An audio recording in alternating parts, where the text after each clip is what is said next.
Everyone knows that transit-oriented development, TOD, is a very good development. It's good for rental, for short-term stay, and it's all sorts.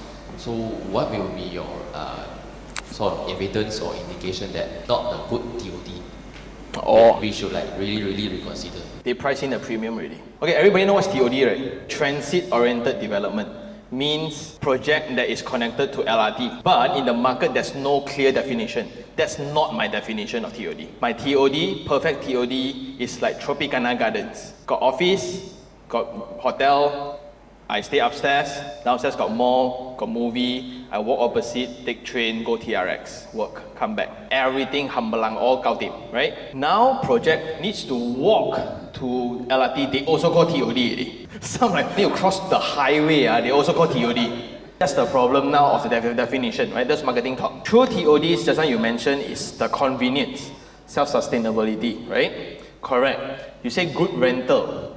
To who? If you were to buy UCity, you buy Emerald 9, train station is there. Covered walkway, very nice. Then, when you buy, they already know there's an LRT.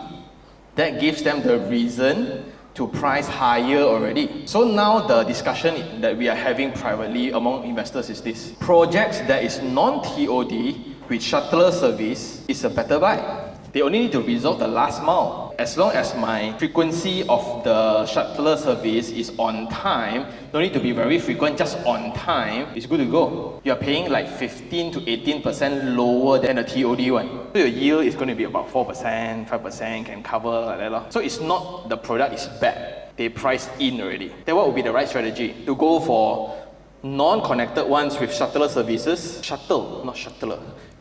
My English, okay. The second one is for like myself. I buy the projects, right, around Mong Kiat. Everyone know I buy the Oak. Behind rumored to be a MRT tree. Without the MRT, my yield is already 7%. If the MRT really happen, I see the first pile go in, I hoss it. And I have 3 projects like that. Without the MRT tree, I'm already making money. With the MRT tree, jeng jeng jeng. But this one, portion luck lah, but you kind of can guesstimate already one. It's just like the RTS story, 1,002 per square feet next to the train station. The median price around the area is 800 per square feet only. There's also like 3 transactions only at 800 per square feet. Everybody buys at 1,002 thinking that Singaporeans or Malaysians who work in Singapore will rent. Think they didn't price in eh? So if you were to perform as estimated, you get market returns though. But the goal of investment is to beat the market. Personally, for my own Bukit Jalil property, I purposely stay away from LRTs. I just need to be close to it. Am I going to use the train?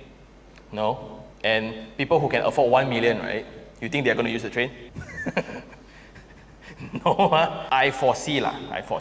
Projects that is higher price close to MRT or LRT stations, right, will be a higher return product compared to those that is connected. If you do same price, you of course buy the MRT one, TOD one. So I need to reduce and reduce and reduce. So this is where the value is. And when you have TODs, right, a lot of people think about the connectivity and things like that. It comes with social issues also. Convenience and security, it's 2 ways. Right? Very high convenience meaning not so good security. Right? Yep. So that's my take.